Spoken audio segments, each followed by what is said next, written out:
I am Daniel Lucas, and welcome to Book 101 Review. Book 101 is all about the books that I read for the last 40 years. And today I have my featured author of the month of February, award winning and best selling author, no other than Miss Raven Oak. Greetings and salutations. I'm coming to you from a very rainy Seattle area, and I'm a spec fic author and happy to be here. Yes, we are the same zone. We are raining at the same time. And Happy. possibly some snow in the weekend. Yes, the same. Oh, so Miss Raven, what will be your second book that you will feature on Book 101? Well, we're going to talk about Class M Exile, which is my science fiction novella in a universe with some more books coming. Oh, nice. So, what is the central theme of Class M Exile, and You how know, does it shape the story? Class M Exile was kind of an accident when it happened. I was at a writing workshop with other writers learning my craft with Connie Willis as the instructor. And when we were there, we were learning how to take events from our personal life and give them kind of a speculative fiction twist and how to um, take something like that and create something new from it. And so for me, I was reflecting back to my time growing up in the South in the United States, where there was a lot of prejudice and a lot of hate towards people who were different. And I took a particular scene and turned it on its head and ended up writing Class in Exile, which is really a look at prejudice through the viewpoint of an alien's point of view. So, Miss Raven, how does the protagonist's exile impact their character development throughout the book? Well, there's two main characters in it. One of which is an alien. He studies humanity in university. They think that humanity is extinct, and so he basically thinks that all of humanity is represented best by old westerns. So he watches a lot of westerns, and he basically thinks everybody is out to be John Wayne. And he thinks that until he actually meets a human. Humans are not exactly extinct, but they're definitely rare.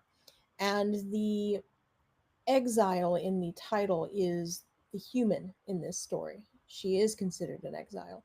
Everybody's afraid of humanity.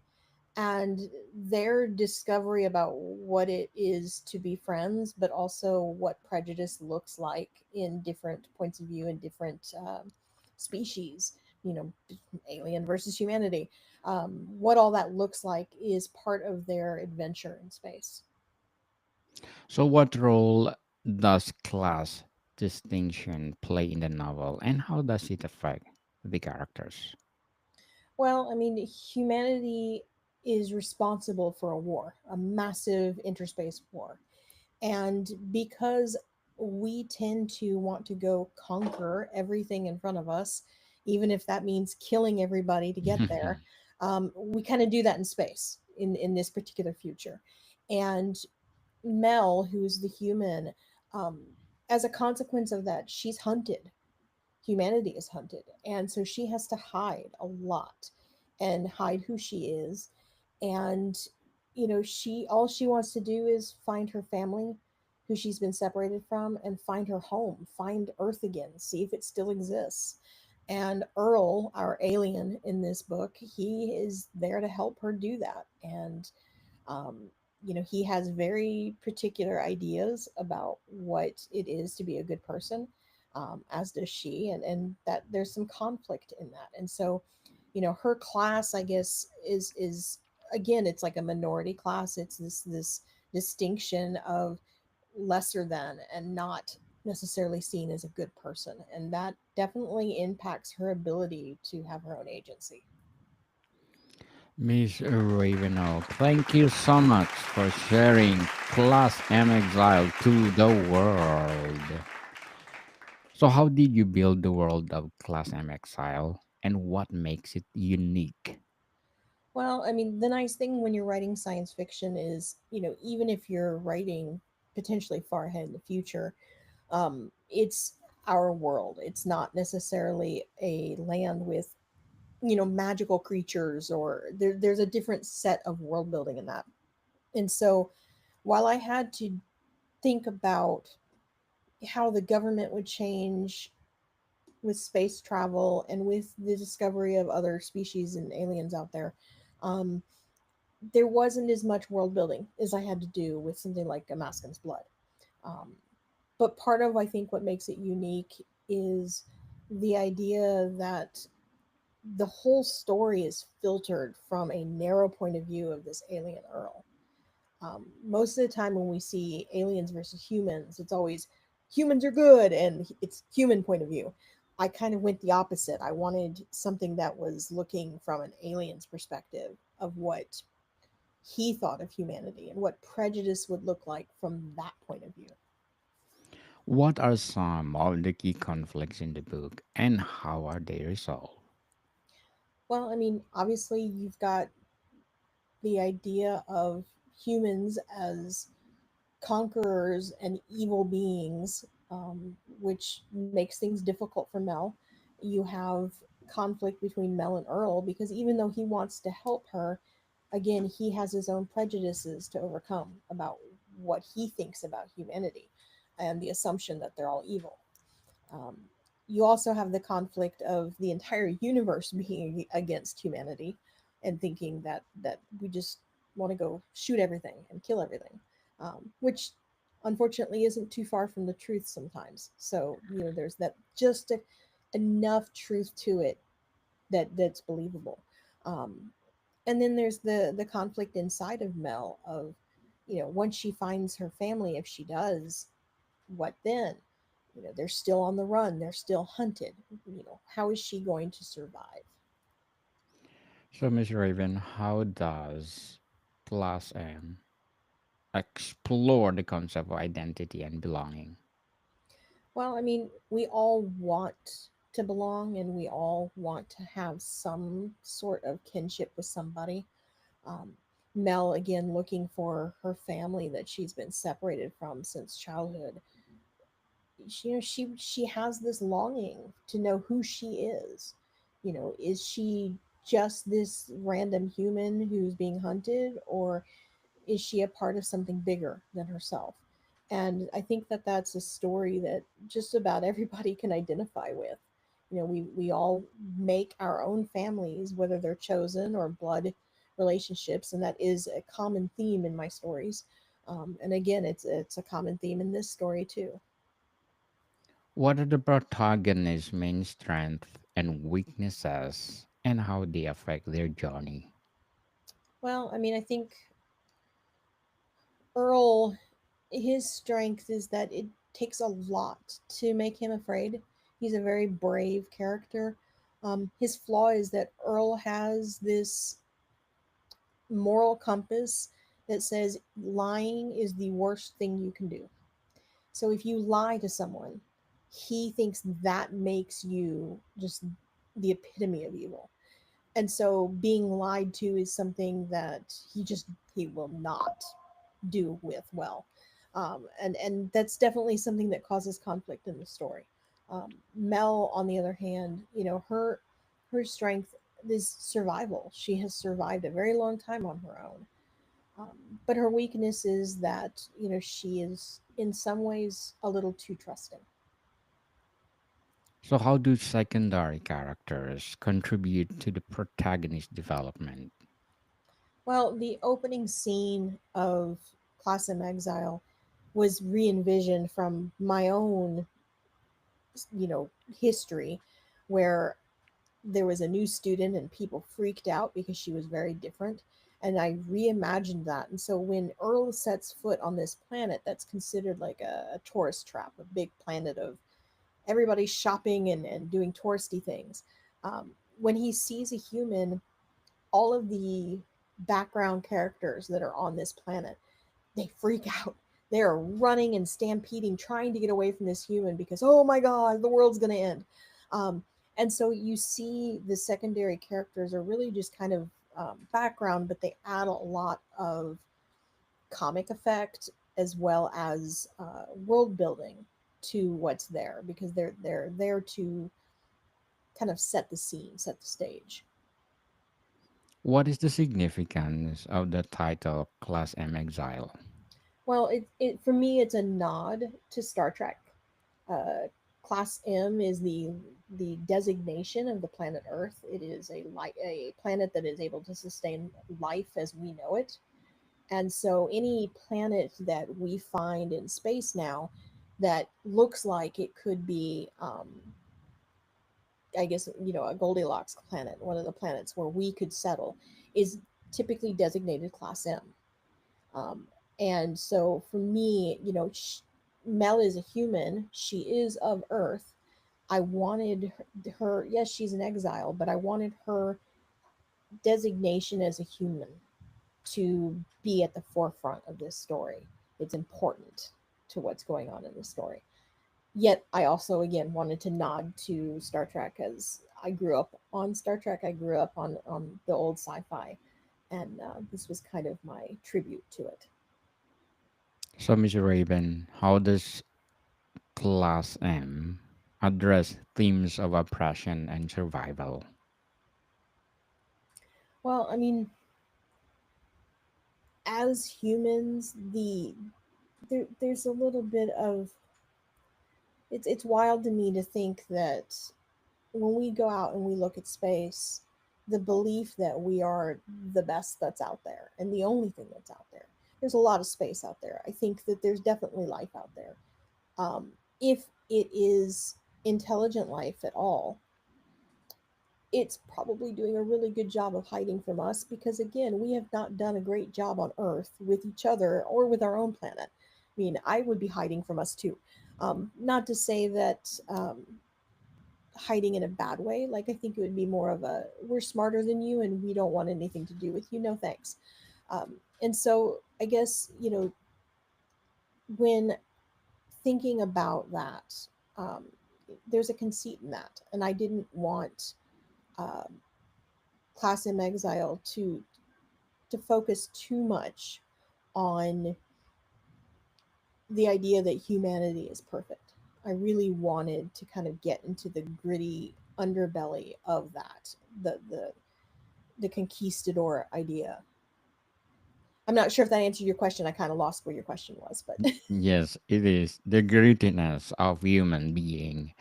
So, what role does technology or science fiction elements play in the storyline?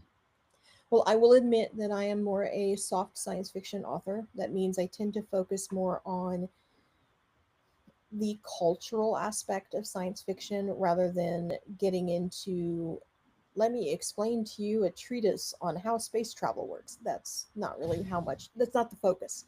The focus is on what happens when characters are out in space.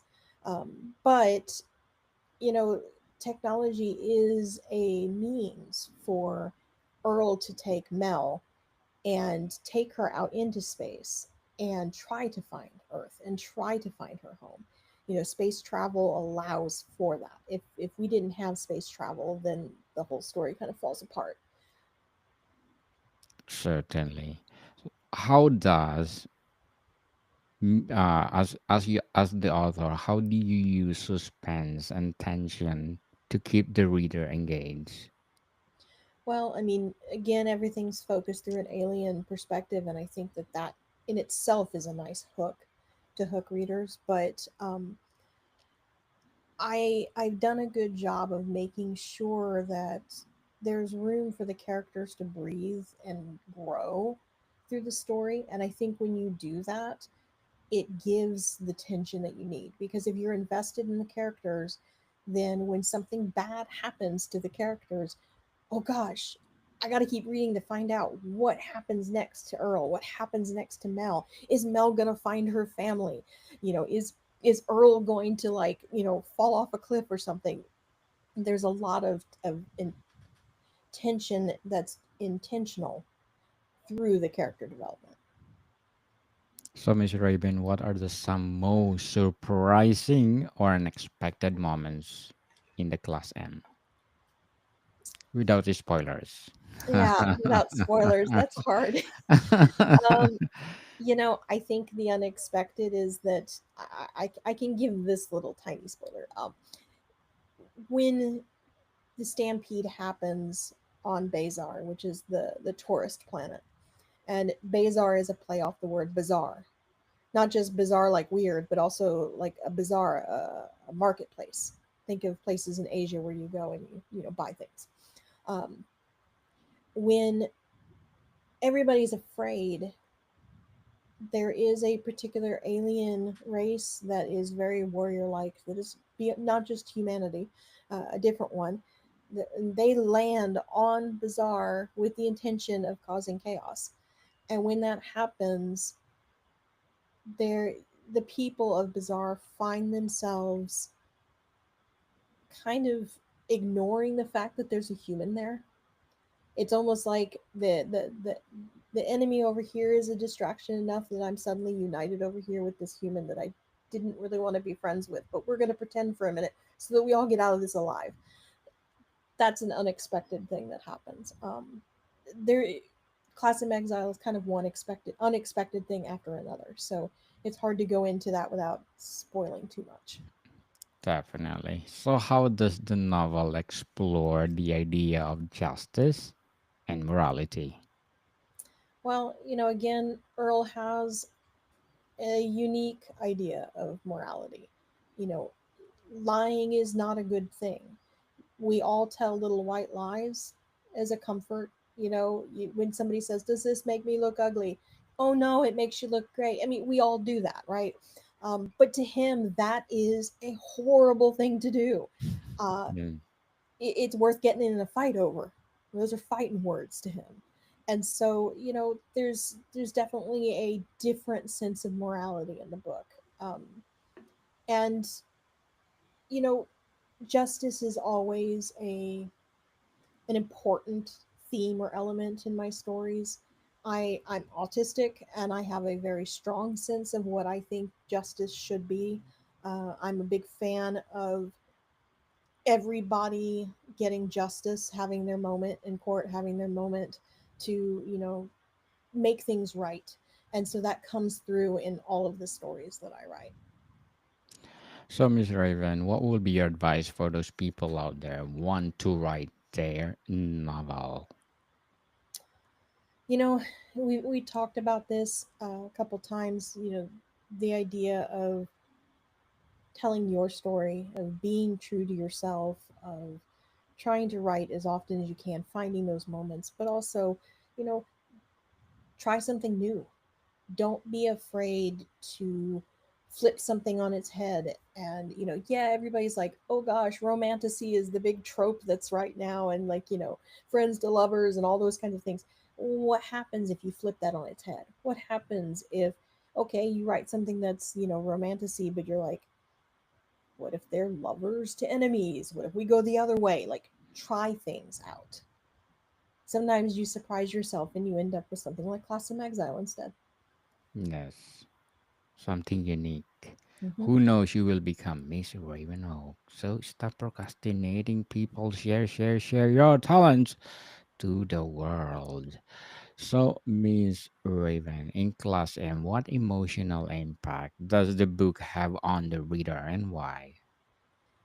Well, I think that sense of trying to find where we belong and who we are as a people, but also as individuals, it's quite a journey. And I think that anyone reading this is going to be taken on that kind of journey. You're going to ask questions about what you think it means to be human. And I think with the way that the story ends, you will be asking questions again about your own preconceived notions of what it is to be human. Certainly. How does the setting influence the plot and character interactions? Well, I mean, most of the most of the book takes place in space and traveling, um, particularly on a small ship. But there are different planets that are landed on, and then of course there's Bazar, the planet you start off on, and I put a lot of time and energy into developing this planet and thinking about, what would it be like if you went to a planet that was basically like a big Disney World where you or a big marketplace where you can literally buy anything. Earl makes a comment early on that, you can buy hot dogs, you can buy ship parts, but you can even buy a genuine religion. It's like Hmm. the idea being that no matter where you went in this planet, that it's just nothing but shops of buying everything that exists in the universe. That would be both really cool as a shopper and maddening, I think. And I liked the way that that was pictured in my head, and I had to write it out into the story. Definitely, you can buy dark matter and dark energy together. Right. That'd be awesome. So, Ms. Raven, what are some of the social political messages in the Class M? Well, you know, again, the assumption and the conceit that humanity is the brightest, the best.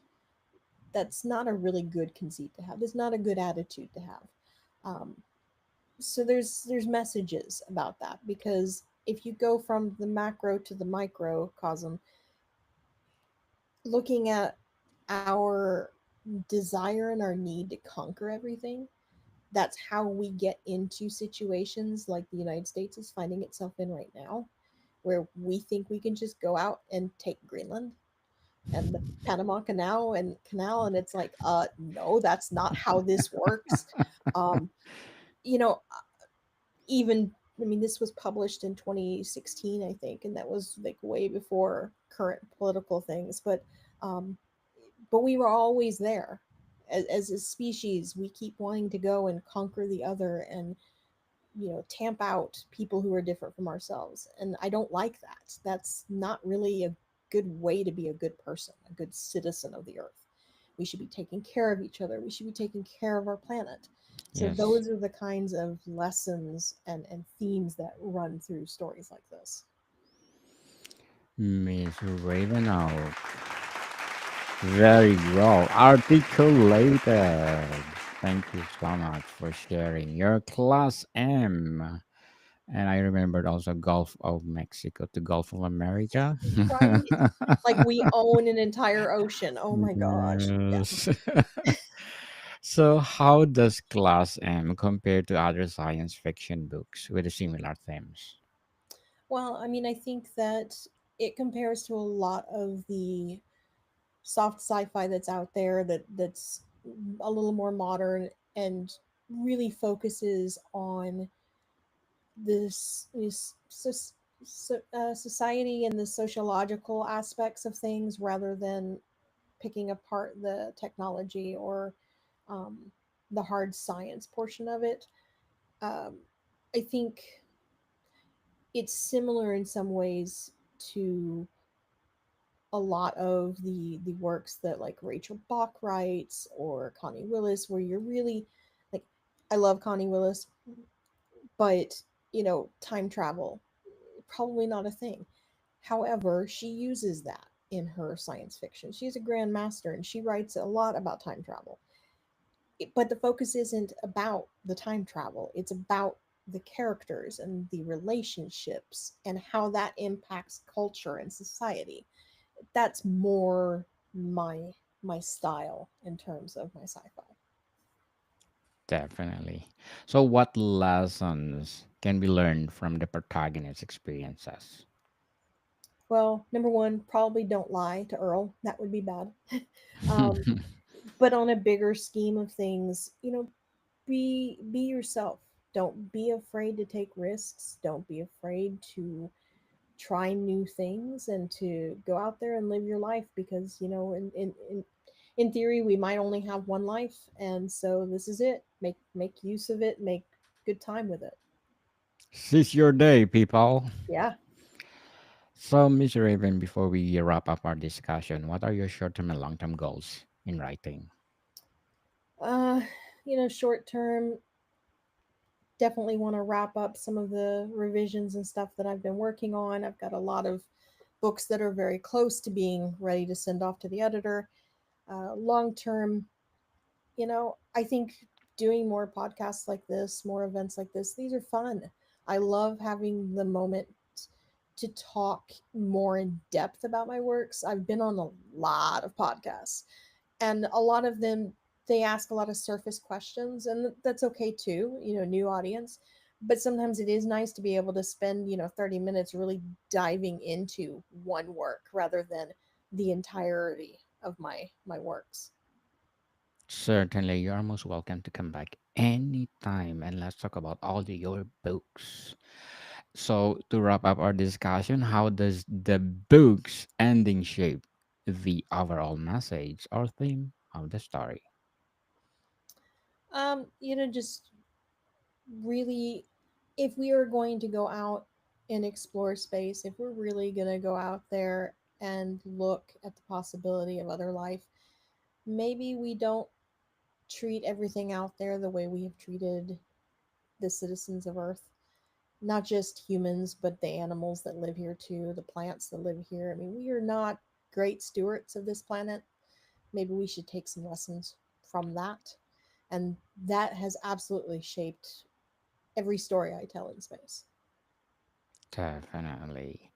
Miss Raven Oak, award winning and best selling author.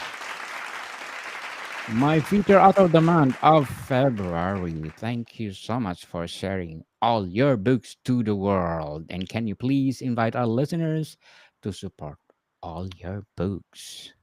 Sure, head over to www.ravenoak.net. Once you're over there, you can see all of my books and all of my stories in various anthologies, links to places where you can buy those books, including stuff signed by me. And you can hit up my socials on there as well. And I'll see you out there in space. Yes, people, let's support Miss Raven Oak because if you support her, as I said, more empowering science fiction to come. So, Miss Raven, thank you for your time. No problem. Thank you for having me. More to come, people. See you soon.